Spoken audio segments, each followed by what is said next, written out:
এই ভিডিওতে আমি ক্লাস 10 থকা চেপ্টাৰ 1 বাস্তৱ সংখ্যা ৰিয়েল নাম্বাৰ ওপৰত আলোচনা কৰিম। এতিয়া বাস্তৱ সংখ্যানো মানে কি প্ৰথমে আমি জানি ল'ব লাগে। বাস্তৱ সংখ্যা আমাৰ হৈছে যিমানখিনি আমাৰ সংখ্যা আছে,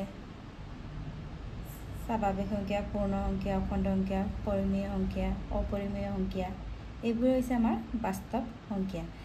বাস্তৱ সংখ্যা আমাৰ বিভাজন দুই প্ৰকাৰে কৰিব পাৰোঁ, পৰিমেয় সংখ্যা আৰু অপৰিমেয় সংখ্যা। এতিয়া পৰিমেয় সংখ্যা বুলি ক'লে আমাৰ স্বাভাৱিক সংখ্যা। স্বাভাৱিক সংখ্যা মানে আমাৰ কি আছিলে, যিটো আমি কাউণ্ট কৰিব পাৰোঁ 1 2 3 তেনেকৈ। আকৌ পূৰ্ণ সংখ্যা মানে হৈছে আমাৰ 0ৰ পৰা যিটো আমি আকৌ 1 2 3 কাউণ্ট কৰিব পাৰোঁ। আৰু অখণ্ড সংখ্যা হৈছে আমাৰ ধনাত্মক ঋণাত্মক, শূন্যৰ পৰা আদি কৰি ধনাত্মক ঋণাত্মক সংখ্যাবোৰে আমাৰ হৈছে অখণ্ড সংখ্যা তেনেকৈ।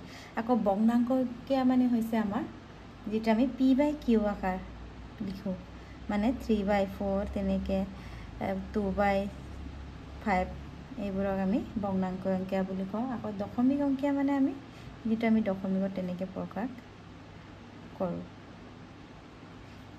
এই স্বাভাৱিক সংখ্যা, পূৰ্ণ সংখ্যা, অখণ্ড সংখ্যা, ভগ্নাংক সংখ্যা, দশমিক সংখ্যাবোৰ আমাৰ পৰিমেয় সংখ্যা বুলি একেলগে কওঁ। পৰিমেয় সংখ্যা মানে আমাৰ যিবিলাক আমি p/q আকাৰত প্ৰকাশ কৰিব পাৰোঁ আৰু qৰ মানটো আমাৰ কেতিয়াও 0 হ'ব নোৱাৰে। 0 হ'লে আমাৰ এইটো পৰিমেয় সংখ্যা নহয়। ঠিক তেনেকৈ আমাৰ অপৰিমেয় সংখ্যা, যিটো আমি p/q আকাৰত প্ৰকাশ কৰিব নোৱাৰোঁ, যেনে এইকেইটা 1.010001 এইবোৰ ডট ডট, এই ৰুট থকাবোৰ √3বোৰ আমি অপৰিমেয় সংখ্যা বোলোঁ। এইবোৰ √4টো আমাৰ অপৰিমেয় সংখ্যা নহয়, এইটো আমাৰ পৰিমেয় সংখ্যাটো পৰে, কাৰণ √4 মানে আমি ইয়াৰ বৰ্গমূলটো আমি ল'ব পাৰোঁ 2। সেইকাৰণে এইটো আমাৰ অপৰিমেয় নহয়। কি হ'ব আমাৰ অপৰিমেয় নহয়, আমাৰ কি হ'ব অপৰিমেয় সংখ্যা। এই পৰিমেয় সংখ্যা আৰু অপৰিমেয় সংখ্যা, ৰেচনেল নাম্বাৰ এণ্ড ইৰেচনেল নাম্বাৰবোৰক আমি একেলগে কি বুলি কওঁ, বাস্তৱ সংখ্যা বুলি কওঁ। এতিয়া বাস্তৱ কনচেপ্টটো বুজি পালা, কিন্তু ডেফিনেশ্যন কাক বুলি ক'লে তোমালোকে কেনেকৈ লিখিবা সেইটো। বাস্তৱ সংখ্যা হৈছে পৰিমেয় আৰু অপৰিমেয় সংখ্যা দুয়োটাৰে মিলন, মানে তাত কি পৰিমেয় অপৰিমেয় যিমানখিনি সংখ্যা আছে এইবোৰ হৈছে আমাৰ বাস্তৱ সংখ্যা। আৰু বাস্তৱ সংখ্যাবোৰ আমি অংকীয়া ৰেখাত প্ৰকাশ কৰিব পাৰোঁ। আৰু বাস্তৱ সংখ্যাবোৰ আমাৰ ধনাত্মক আৰু ঋণাত্মক দুয়োটাই হ'ব পাৰে, আৰু পজিটিভ এণ্ড নেগেটিভ দুয়োটাই হ'ব পাৰে। এইটো হৈছে আমাৰ বাস্তৱ সংখ্যা। আগতে তোমালোকে আগৰ 8 6 7 8 9 তেনেকৈ আমি বাস্তৱ সংখ্যাবোৰ অলৰেডি আমাৰ পোৱা হৈছে। জাষ্ট এইটো মই তোমালোকক কনচেপ্টটোৱে দিছোঁ। এতিয়া আমাৰ এই বাস্তৱ সংখ্যাৰ পাঠ্যপুথি চেপ্টাৰত আমাৰ কি পঢ়িব লাগিব। প্ৰথমটো হৈছে আমাৰ উপপাদ্য 1 ইউক্লিডৰ বিভাজন ক্ৰমশিকা। এইটো আমাৰ কি হৈছে, দুটা যোগাত্মক অখণ্ড সংখ্যা a আৰু b, যোগাত্মক অখণ্ড সংখ্যা a আৰু b দিয়া থাকিলে এনে দুটা অদ্বিতীয় সংখ্যা q আৰু r থাকিব পাৰে, যাতে কি a ইকুৱেল টু আমাৰ bq plus r, 0 less than equal r less than b, r ৰ ভেলুটো আমাৰ bতকৈ সৰু আৰু 0ৰ সমান আৰু ইকুৱেল হয়। এইটো হৈছে আমাৰ আমি যে আগতে পাইছিলোঁ বাহ্য ইকুৱেল বাজক পূৰণ ভাগফল প্লাছ কি আছিলে আমাৰ বাকেক বা বাকী। এইটো আমাৰ a হৈছে আমাৰ বাহ্য, b হৈছে আমাৰ বাজক, qটো হৈছে আমাৰ ভাগফল আৰু rটো হৈছে আমাৰ বাকেক। এইটোকে ইয়াত বুজাইছে। এতিয়া এইটোক আমি ইউক্লিডৰ বিভাজন ক্ৰমশিকা বুলি কওঁ। আকৌ ইউক্লিডৰ বিভাজন কলন বিধি, ইউক্লিডৰ বিভাজন ক্ৰমশিকাটোৰ লগত একে এইটো ইউক্লিডৰ বিভাজন কলন বিধিটো। এইখিনি ষ্টেপৰ কৰিবলৈ আমাক কেইটামান ষ্টেপৰ প্ৰয়োজন হ'ব, যেনে ইউক্লিডৰ বিভাজনৰ ক্ৰমশিকাৰ ওপৰত ই নিৰ্ভৰ কৰে। ইউক্লিডৰ বিভাজন কলন বিধিটোক আমি ইউক্লিডৰ বিভাজন ক্ৰমশিকা বুলিও কওঁ, তাৰ ওপৰতে নিৰ্ভৰ কৰে। আৰু দুটা যোগাত্মক অখণ্ডীয় সংখ্যা a আৰু b, a greater than b ধৰি আমি গ সা গু উলিয়াব পাৰোঁ। ইয়াৰ পৰা আমি কি এই কলন বিধিৰ ইউক্লিডৰ বিভাজন ক্ৰমশিকাৰ পৰা আমি কি উলিয়াব পাৰোঁ, আমি গ সা গু উলিয়াব পাৰোঁ। এতিয়া প্ৰথম ষ্টেপটো চোৱা কেনেকৈ, যেতিয়া আমি অংক কৰিম তেতিয়া এনে বুজি পাবা ষ্টেপটো। কিউ আৰু আৰ পাবলৈ ইউক্লিডৰ বিভাজন ক্ৰমশিকা প্ৰয়োগ কৰা, য'ত a ইকুৱেল এইটো আমাৰ B Q plus R 0 less than equal R less than B. এই চৰ্তটো বহুত ইম্পৰ্টেণ্ট হয়, তোমালোকক এক্সামত প্ৰায় আহে চৰ্তটো কি আছিলে বুলি। ইউক্লিডৰ বিভাজন ক্ৰমিকাৰ চৰ্ত A equal B Q plus R দিয়া থাকিব। ইয়াৰ চৰ্তটো কি আমাক এইটো আমাক দিয়া থাকিব, অপশ্যনত থাকিব বেলেগ বেলেগকৈ, এইটো কাৰণে মনত ৰাখিব লাগে, অতি ইম্পৰ্টেণ্ট হয়।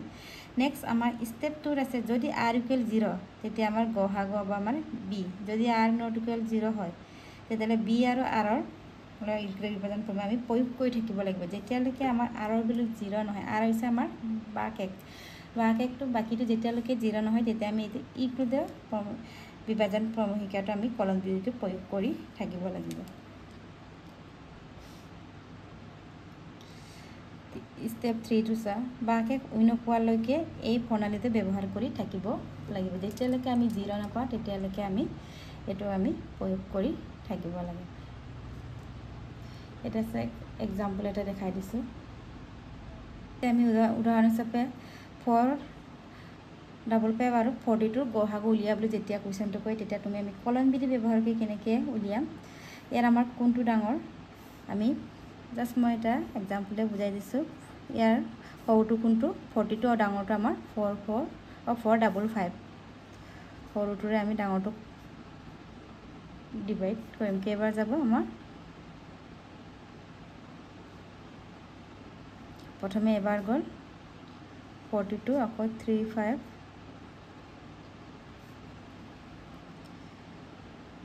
জিৰ'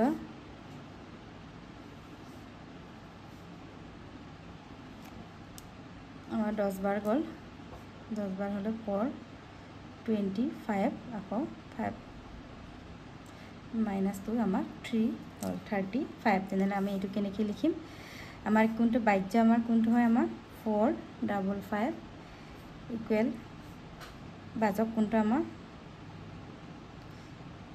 42 ইনটু বাকপল আমি 10, আকৌ প্লাছ বাকী কিমান পালোঁ আমি এইটো ফৰ্মুলাত আমি ব্যৱহাৰ কৰিব লাগে। আমি এতিয়া বাকে এতিয়ালৈকে আমাৰ বাকীটো 0 হোৱা নাই, যেতিয়ালৈকে 0 নহয় আমি এইটো ব্যৱহাৰ কৰি গৈ থাকিব লাগে। এতিয়া আমাৰ ইয়াৰ কোনটো ল'ম, আমাৰ এতিয়া আমি ভাগফলটো নলওঁ, এইটো আৰু আমি এইটো ল'ম। ইয়াৰ কোনটো ডাঙৰ, আমাৰ 42 আৰু সৰু আমাৰ 35। এতিয়া 35ৰে আমি আকৌ 42ক ডিভাইড কৰিম, কেইবাৰ গ'ল, এবাৰ, 135 ইয়াত 42 35 ইনটু 1 প্লাছ 7 গ'ল। আকৌ এতিয়ালৈকে আমি 0 পোৱা নাই, আকৌ 35ক আমি 7ৰে ডিভাইড কৰিম, কেইবাৰ যাব, 7 ইনটু 5 35 প্লাছ 0। ইয়াত আকৌ দেখাইছোঁ আমি কি কৈছিলোঁ, 42ৰে আমাৰ 35ৰে 42ক ডিভাইড কৰিলে কেইবাৰ গ'ল, আমাৰ এবাৰ, কিমান বাকী থাকিলে 7। আকৌ 35ৰে আকৌ 35ক আমি 7ৰে ডিভাইড কৰিম, কেইবাৰ গ'ল, 5 বাৰ, তেনেহ'লে আমাৰ কি 0। এতিয়া আমি বাকী কি পালোঁ, 0 পোৱাৰ লগে লগে আমাৰ এইটো আমাৰ ষ্টপ হ'ব। তেতিয়া আমাৰ গহাগু কিমান বুলি ক'লে, আমাৰ কিহেৰে হৰণ কৰি আমি 0 পালোঁ, আমি 7ৰে, তেনেহ'লে গহাগু আমাৰ কিমান হয় 7। তেনেকৈ আমি ইউক্লিডৰ ক্ৰমিকা ব্যৱহাৰ কৰি আমি তেনেকৈ গহাগু উলিয়াব পাৰোঁ। যেতিয়া আমি এক্সাৰচাইজ 1.1টো কৰিম তেতিয়া এনেই কি দিয়া হ'ব, জাষ্ট এটা মই এক্সাম্পলটোৱে দেখাই দিছোঁ।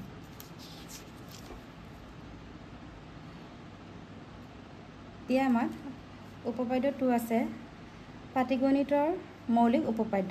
এতিয়া চাওক, প্ৰত্যেক যৌগিক সংখ্যাকে মৌলিক গুণফল হিচাপে প্ৰকাশ কৰিব পাৰি, আৰু কৈছে প্ৰত্যেক যৌগিক সংখ্যাকে মৌলিক গুণফল হিচাপে প্ৰকাশ কৰিব পাৰি, আৰু মৌলিক উৎপাদকবোৰ প্ৰকাশ পোৱা ক্ৰমৰ বাহিৰে এই উৎপাদীকৰণ অদ্বিতীয়। এতিয়া আমি চোৱা উদাহৰণ এটা দিওঁ, আমি 90 এটা আমি উৎপাদক উলিয়াম। উৎপাদীকৰণটো কি হ'ব, আমাৰ ফেক্টৰাইজেশ্যন কৰিলে কেনেকৈ হ'ব, আমাক কিহেৰে আমাক যৌগিক সংখ্যা, এতিয়া আমাৰ এটা 90টা আমাৰ এটা যৌগিক সংখ্যা মানে হৈছে আমি দুটাতকৈ বেছি আমি উৎপাদক থকাবোৰক আমি যৌগিক সংখ্যা বুলি কওঁ, আৰু মৌলিক গুণফল হিচাপে আমি প্ৰকাশ কৰিব লাগে। আটাইতকৈ সৰু মৌলিক সংখ্যাটো আমাৰ কি 2। মৌলিক সংখ্যাটো হৈছে আমাৰ কোনকেইটা, আমি মৌলিক সংখ্যা আমাৰ 2 3 5 7 তেনেকৈবোৰ আমাৰ মৌলিক সংখ্যা বুলি কওঁ। আটাইতকৈ সৰু মৌলিক সংখ্যাটো 2ৰ পৰা আমি এইটোক হৰণ কৰি যাব লাগে কিমান হ'ব 2 ৰে 90 45 আকৌ এইটো আমাৰ এইটো অযুগ্ম হ'ল 45 তো অযুগ্ম আমি 2 ৰে হৰণ নেযায় তাৰ 2 ৰ পিছৰ আমাৰ মৌলিক সংখ্যাটো কি আমাৰ 3 ৰে যাব আমাৰ 3 ৰে কেইবাৰ 1 15 বাৰ গ'ল আকৌ 3 ৰে 15 যায় কিমান 5 এটা আটাইতকৈ সৰু 2 ৰ মৌলিক সংখ্যাৰ আমি কৰিলোঁ তাৰ পিছত আকৌ 3 ৰে কৰিলোঁ আকৌ 5 ৰে ইয়াত 3 ৰ পিছত আমাৰ কি হয় মৌলিক সংখ্যাটো 5 তেতিয়া 5 ৰে 5ক কৰিলে তো আমাৰ 1 হয় এইটো নকৰিলে হয় আৰু তেতিয়া আমাৰ ইয়াৰ উৎপাদকটো আমাৰ কি হ'ব 2 পূৰণ 3 পূৰণ 3 পূৰণ 5 কি কৰিছে যৌগিক সংখ্যাৰ মৌলিক গুণফলবোৰ আমি মৌলিক গুণফল হিচাপে প্ৰকাশ কৰিব পাৰোঁ এইটো মৌলিক গুণফল হ'ল নে 2 আমাৰ মৌলিক সংখ্যা 3ও আমাৰ মৌলিক সংখ্যা আৰু 5টো আমাৰ মৌলিক সংখ্যা ঠিক তেনেদৰে আৰু এটা উদাহৰণ দিওঁ আমি আকৌ 420 টো চাওঁ 420 আটাইতকৈ সৰু মৌলিকটো আমাৰ কি 2 সদায় আটাইতকৈ সৰু মৌলিক সংখ্যাৰে আমি ফেক্টৰবোৰ উলিয়াবলৈ চেষ্টা কৰিব লাগে কিমান হ'ব 2 1 0 210 আমাৰ যুগ্ম আকৌ মৌলিক সংখ্যা 2 ৰে যাব আমাৰ 1 105 তাৰপিছত 2 ৰ পিছত আমাৰ মৌলিক সংখ্যাটো কি আমাৰ 3 ৰে আমি কৰোঁ 3 ৰে কিমান 9 35 আকৌ আমাৰ এইটো 35 টো 3 ৰে যায় নে নেযায় তেনেহ'লে 3 ৰ পিছত আমাৰ মৌলিক সংখ্যাটো কোনটো 5 ৰে আমাৰ 7 5ৰ পিছত মৌলিক সংখ্যাটো কি আমাৰ 7 তেনেহ'লে 7 ৰে 7ক হৰণ কৰিলে আমাৰ 1 হয় এইটো নিলিখিলে হয় কিমান হ'ল আমাৰ তেনেহ'লে ইয়াৰ উৎপাদকৰণবোৰ 2 × 2 × 3 × 5 × 7 এতিয়া 420 টো আমাৰ যৌগিক সংখ্যা আছিলে আৰু ইহঁতৰ গুণফলবোৰ কি হ'ল মৌলিক 2 টো মৌলিক সংখ্যা 3 টো মৌলিক সংখ্যা 7 টো মৌলিক সংখ্যা এইখিনি আমাৰ এইখিনি মৌলিক উৎপাদক এইবোৰ ব্যৱহাৰ কৰি আমি আকৌ লহাগু গহাগু উলিয়াব পাৰে আৰু এইখিনি লিখাটো সদায় আমাৰ 3-5 আমাৰ আগে পিছে লিখিব পাৰে কিন্তু সদায় এইটো আমি এসেন্ডিং অৰ্ডাৰত উৰ্ধক্ৰমত আমি লিখিলে আমাৰ বেছি ভাল এসেন্ডিং অৰ্ডাৰত মানে লিখিব লাগে সৰুৰ পৰা ডাঙৰলৈ লিখিব লাগে আৰু এইখিনি উৎপাদকৰণৰ পৰা আমি কি গহাগু আৰু লহাগু এলচিএম আৰু এইচচিএফ উলিয়াব পাৰোঁ এলচিএম আৰু এইচচিএফৰ মাজৰ সম্পৰ্ক লহাগু আৰু গহাগুৰ মাজৰ সম্পৰ্কটো হৈছে এলচিএম পূৰণ এইচচিএফ ইকুৱেল অংকীয়া দুটাৰ পূৰণফল মানে প্ৰথম অংকীয়া এনেকৈ লিখিব পাৰোঁ পূৰণ দ্বিতীয় সংখ্যা পূৰণ এলচিএম ইনটু এইচচিএফ এনেকৈ লিখিব পাৰোঁ আমি আগৰ আমি কি কি উদাহৰণ লৈছিলোঁ তাৰ পৰা আমি দেখাম কেনেকৈ 90টো আমাৰ কিমান আছিলে 90 আৰু 42ৰ আমাৰ প্ৰাইম ফেক্টৰাইজেশ্যনটো কিমান আছিলে 90 আৰু 420টো আমাৰ প্ৰাইম ফেক্টৰাইজেশ্যনবোৰ লিখিলোঁ মৌলিক উৎপাদীকৰণবোৰ তেতিয়া আমাক ইয়াৰ পৰা এই দুটাৰ পৰা এলচিএম মানে লহাগু উলিয়া বুলি ক'লে কিমান হ'ব এলচিএম অফ 90 আৰু 420 ইয়াত চোৱা তোমালোকে এলচিএম মই দুই প্ৰকাৰে বুজাইছোঁ ইয়াত 2 ইয়াত কেইটা আছে 90 এটা আছে ইয়াত 420ত কেইটা আছে দুটা যিটো বেছি আমি এটুকে ল'ব লাগে 2 ইয়াত কেইটা আছে দুটা ল'লোঁ পূৰণ আকৌ ইয়াত 3 কোনটোত বেছি আছে ইয়াত দুটা আছে ইয়াত এটা তেনে দুটাটো ল'ব লাগে আৰু 5 সমানে সমানে আছে 5 ল'লোঁ আৰু আমি 7টোকো ল'ব লাগে মানে বা তোমালোকে প্ৰথম এইটো মিলালা 2 এটা ল'লোঁ 3 এটা মিলালে এটা ল'লোঁ আৰু 5টো মিলিছে এটাই ল'লোঁ বাকী নিমিলাখিনি আমি ল'ব লাগে এইখিনি আমি পূৰণ কৰি যি পাম এইটোৱে আমাৰ হ'ব এলচিএম মানে লহাগু কিমান হ'ল 1260 ঠিক তেনেদৰে আমি এইচচিএফটো ল'ম 90 আৰু 42 এইচচিএফ মানে হৈছে আমাৰ কমন ভেলু এই দুটাৰ কোনটো আমাৰ মিলি আছে এই দুটা আমি মিলি আছে এটা ল'লোঁ বা ইয়াত কমটো ল'ব লাগে আৰু 3 ইয়াৰ দুটাৰ আমাৰ এটা ল'ব লাগে আৰু 5 দুটাৰ এটা আমাৰ যেটা আমাৰ মিলি থাকে কমন হৈ থাকে এইটো হৈছে আমাৰ এইচচিএফ এইটো পূৰণ কৰিলে আমাৰ কিমান পায় 30 এইটো আমাৰ এলচিএম এইচচিএফ উলিয়াব এনেদৰে আমি উলিয়াব লাগে এতিয়া তোমালোকক কেতিয়াবা প্ৰশ্ন দিব পাৰে কেতিয়াবা এলচিএমৰ মান উলিয়াবলৈ ক'ব তেতিয়া বাকী HCF আৰু অংকীয়া দুটাৰ পূৰণফল দিয়া থাকিব, বা HCF উলিয়াব দিব তেতিয়া LCM আৰু অংকীয়া দুটাৰ পূৰণফল দিয়া থাকিব, বা এটা অংকীয়া দিয়া থাকিব LCM HCF দিয়া থাকিব আৰু আনটো অংকীয়া উলিয়াব দিব পাৰে। তেনেকৈ হ'লে আমি এইটো ফৰ্মুলাত আমি ব্যৱহাৰ কৰিব লাগে। যেনিবা তোমালোকক ইয়াত দিছে LCMটো মোক উলিয়াব কি অংকীয়া দুটা দিয়া আছে 90 আৰু 420, আৰু LCMও আমাক দিয়া আছে কি উলিয়াব লাগে HCF উলিয়াব লাগে। তেতিয়া আমাৰ কি আছিলে আমাৰ LCM, এইটো ফৰ্মুলাত আমি ব্যৱহাৰ কৰিব লাগে অংকীয়া দুটাৰ পূৰণফল, অংকীয়া দুটাৰ পূৰণফল বা গুণফল একে কথা। এতিয়া LCM আমাক 90 দিছে, HCF আমি উলিয়াব লাগে। অংকীয়া দুটা আমাৰ কি হয় 90 আৰু 420 মানে পূৰণফল। এতিয়া HCF অকলে থৈ দিলে কি হ'ব আমাৰ 9 LCM আমাৰ কিমান আছিলে 1260 আছিলে। HCF আৰু 90 × 420/1260 ইয়ালৈ আহিলে আমাৰ। তেতিয়া আমাৰ এইকেইদিন কেঞ্চেল গ'ল, 0 0 কেঞ্চেল গ'ল।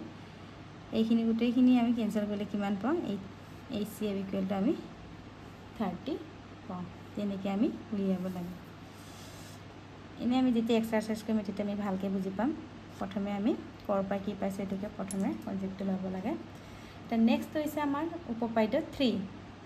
উপপাদ্য 1.3 যদি P মৌলিক আৰু P-য়ে A² হৰণ কৰে য'ত A এটা যোগাত্মক অখণ্ড অংকীয়া পজিটিভ ইণ্টিজাৰ হয় তেন্তে P-য়ে A হৰণ কৰিব। এতিয়া উদাহৰণস্বৰূপে A = আমি যদি 6 লওঁ তেনে A = যদি 6 হয় A² আমাৰ কিমান হ'বগৈ 36, আৰু P-টো যেনিবা আমাৰ এটা যোগাত্মক মৌলিক, আমাৰ আটাইতকৈ সৰু মৌলিকটো আমাৰ কি 2 যোগাত্মক পজিটিভ। তেতিয়া আমি কি কৰিম 2ৰে P = যদি আমি 2 লৈছোঁ, এতিয়া কি কৈছে প্ৰশ্নটো উপপাদ্যটো P-য়ে A² হৰণ কৰে। A² কিমান আমাৰ 36, P আমাৰ 2 কিমান পালোঁ 18। যদি হৰণ যায় তেতিয়া কি কৈছে A এটা যোগাত্মক অখণ্ড অংকীয়া P-য়ে A-কো আমাৰ হৰণ যায়, তেনে A আমাৰ কিমান আছিলে 6, P কিমান আছিলে 2, হৰণ গৈছেনে? আমি তেনেকৈ এইটো এই প্ৰক্ৰিয়াৰ সহায়ত আমি দেখাব লাগিব। বুজি পাইছেনে? যদি P মৌলিক আৰু P-টো আমাৰ মৌলিক অংকীয়া ল'লোঁ, মৌলিক আটাইতকৈ সৰু মৌলিক অংকীয়াটো আমাৰ 2 ল'লোঁ, তেতিয়া P-য়ে A² এইটোক যেনিবা আমি 6 ল'লোঁ, তেতিয়া স্কোৱাৰ কৰিলে আমাৰ কিমান 36। উদাহৰণ দি বুজাই দিছোঁ ভালকৈ চোৱা। তেতিয়া আকৌ A² আমাৰ কিহেৰে P-টো আমি 2 লৈছোঁ, A² আমাৰ 36, 2ৰে 36 হৰণ যায়। যদি যায় তেতিয়া আকৌ A আকৌ P-য়ে আকৌ হৰণ যায় বুলি কৈছে। তেনেহ'লে এইটো আমাৰ 6 আছিলে, 2ৰে আমাৰ 6ক হৰণ যায়। এইটো উপপাদ্যৰ সহায়ত আমাৰ এইটোকে আমাক বুজাবলৈ দিছে।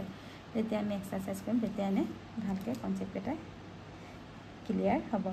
আৰু এতিয়া অপৰিমেয় আহিব আমাৰ। অপৰিমেয় মানে আমাৰ সকলোৱে গম পাইছা যিটো আমি P/Q আকাৰ আমি প্ৰকাশ কৰিব নোৱাৰোঁ, যেনে √2 √3 অপৰিমেয় অংকীয়া আমি কোনবোৰ যিটো আমি P/Q আকাৰত প্ৰকাশ কৰিব নোৱাৰোঁ, যেনেকৈ আমাৰ 1.00 তেনেকৈ 1 আকৌ 0 0 গৈ থাকিব, এইবোৰ আমাৰ অপৰিমেয় সংখ্যা। আৰু ৰুট থকাবোৰ এইবোৰ হৈছে আমাৰ, আৰু পাইও আমাৰ অপৰিমেয় সংখ্যা, এইটো মনত ৰাখিবা। আকৌ কি কৈছে ধৰো x এটা আমাৰ পৰিমেয় সংখ্যা যাৰ দশমিক বিস্তৃতিটো পৰিসমাপ্ত, তেতিয়া x আৰু P/Q আৰ্হিত প্ৰকাশ কৰিব পাৰি য'ত P/Q সমমৌলিক। তদুপৰি Qৰ মৌলিক উৎপাদকীকৰণ 2n 5 আৰ্হিত nm অবিযুগ্মক সংখ্যা। এতিয়া আমাক চোৱা, যদি আমাৰ P/Q এটা আমাৰ পৰিমেয় সংখ্যা থাকে, পৰিমেয় সংখ্যা য'ত nm আমাৰ অবিযুগ্ম সংখ্যাৰ ক্ষেত্ৰত Qৰ হৰটো মৌলিক উৎপাদকীকৰণ, Q হৰ আমাৰ ইয়াত হৰটো কোনটো আমাৰ Q, তাৰ মৌলিক উৎপাদকীকৰণটো আমাৰ কি থাকিব লাগে 2m 5m আৰ্হিত থাকিব লাগে। আৰ্হিত থাকিলে কি হ'ব আমাৰ যদি হৰটোৰ আমাৰ আৰ্হি যদি 2 টু পাৱাৰ m বা 5 টু পাৱাৰ m আৰ্হিত থাকে হৰটোৰ, তেতিয়া আমাৰ কি হ'ব? পৰিসমাপ্ত বা অবাধি বুলি আমি কোৱা হয়। যদি আমাৰ 2 টু পাৱাৰ m বা 5 টু পাৱাৰ m আৰ্হিত নাথাকে, তেতিয়া কি হ'ব? আমাৰ অপৰিসমাপ্তি বা পৌনঃপুনিক বিস্তৃত বুলি আমাৰ নিৰবিত বা পৌনঃপুনিক অপৰিসমাপ্তি বুলি কোৱা হয়। এতিয়া উদাহৰণ হিচাপে আমি এক্সাম্পল আমি 13/3125টোকে আমি লৈছোঁ। তেতিয়া আমি কোনটো আমি উৎপাদীকৰণ কৰিব লাগিব? আমাৰ হৰটো, ইয়াৰ হৰটো কোনটো? আমাৰ 3125। তেনে 3125 এইটোতো আমাৰ অযুগ্ম সংখ্যা, তেনেহ'লে আমাৰ এইটো এককৰ স্থানত আমাৰ সংখ্যা কি? 5। তেনেহ'লে আমাৰ কিহেৰে এইটো হৰণ যাব? 5ৰে। 5ৰে এইটো 6, 2 আৰু 5, আকৌ আমাৰ 5ৰে যাব। কিমান হ'ব? 5ৰে আমাৰ 1, 2, 5, আকৌ 5ৰে হৰণ কৰিলে কি? 2, 5, আকৌ 5ৰে 5। এমটো আমাৰ কেইটা সংখ্যাৰ নম্বৰ? তেনে কিমান হ'ব? আমাৰ 3125টো আমাৰ কি কেইটা 5 হ'ল? 1 2 3 4 5, 5 টু দি পাৱাৰ 5। এমৰ সংখ্যা আমাৰ কিমান পালোঁ? 5। আৰু আমাৰ আৰ্হিটো কি হৈছে? আমাৰ 2 থাকিব পাৰে বা 5ও থাকিলেও আমাক কি হ'ব? পৰিসমাপ্ত বা অবাধি হ'ব। কিন্তু অকল 2 5 দুটাটো থাকিলেতো আমাৰ পৰিসমাপ্ত হ'বই, বা 2টো আমাৰ অকলে থাকিলেও হ'ব বা 5টো অকলে থাকিলেও আমাৰ কি হ'ব? আমাৰ পৰিসমাপ্ত বা অবাধি হ'ব। কিন্তু 2ৰ লগত যদি আমাৰ হৰটো 3 বা 2 তেনেকৈ থাকে, এনেকৈ হ'লে আমাৰ কি হ'ব? অপৰিসমাপ্তি বা পৌনঃপুনিক নিৰবিত বুলি কোৱা হয়। অলপ হ'লেও এইটো আমি কনচেপ্টটো বুজি পাইছোঁ। এতিয়া যেতিয়া আমি এক্সাৰচাইজ কৰিম, তেতিয়া আমাৰ গোটেইখিনি সলিউশ্যন সমাধান কৰাৰ পিছত তোমালোকে ভালকৈ বুজি পাবা।